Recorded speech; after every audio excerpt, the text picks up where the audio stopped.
Hello, salam sejahtera kepada semua peminat-peminat pisau, sama ada di Malaysia atau di mana jua anda berada. Okey, pada kali ini kami akan menunjukkan satu lagi pisau keluaran Everder dari Solingen, Jerman. Okey, ini adalah sejenis pisau lapah kulit yang mana bilahnya adalah bengkok sedikit. Ia bersaiz bilah 7 inci, diperbuat dari besi tahan karat atau high carbon steel terbaik dari kota pisau terkenal Solingen, Jerman. Hulunya berwarna hijau. Ia dari jenis tidak licin dan cukup selesa apabila dipegang atau digenggam ketika anda melakukan kerja-kerja melapah kulit haiwan. Pisau ini sebenarnya dikhususkan untuk melapah kulit haiwan, tetapi sebenarnya ia boleh digunakan untuk tugas lain seperti melapah daging.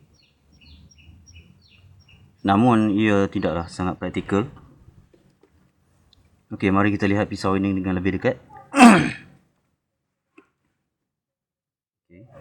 Lihat logo daun teruk dan perkataan Friedrich Herder Abram and Son, Solingen, Germany, dan perkataan Don Carlos padanya. Pisau ini dikenali di Malaysia dengan panggilan pisau cap garpu atau cap spade atau cap speed di pantai timur, terutamanya di Terengganu atau Kelantan. Pisau ini telah diakui semenjak berabad lamanya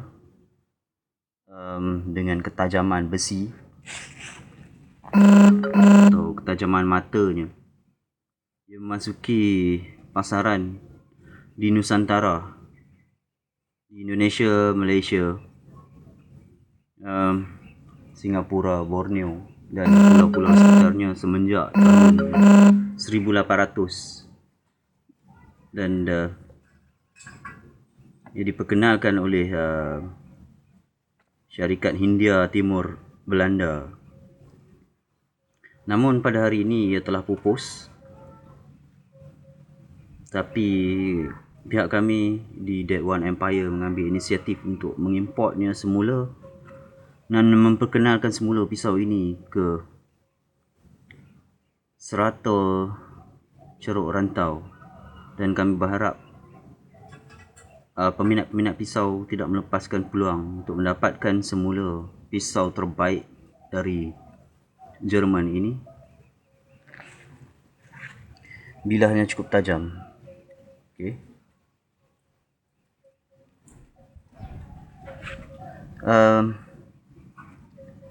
Itu sahaja rasanya buat kali ini.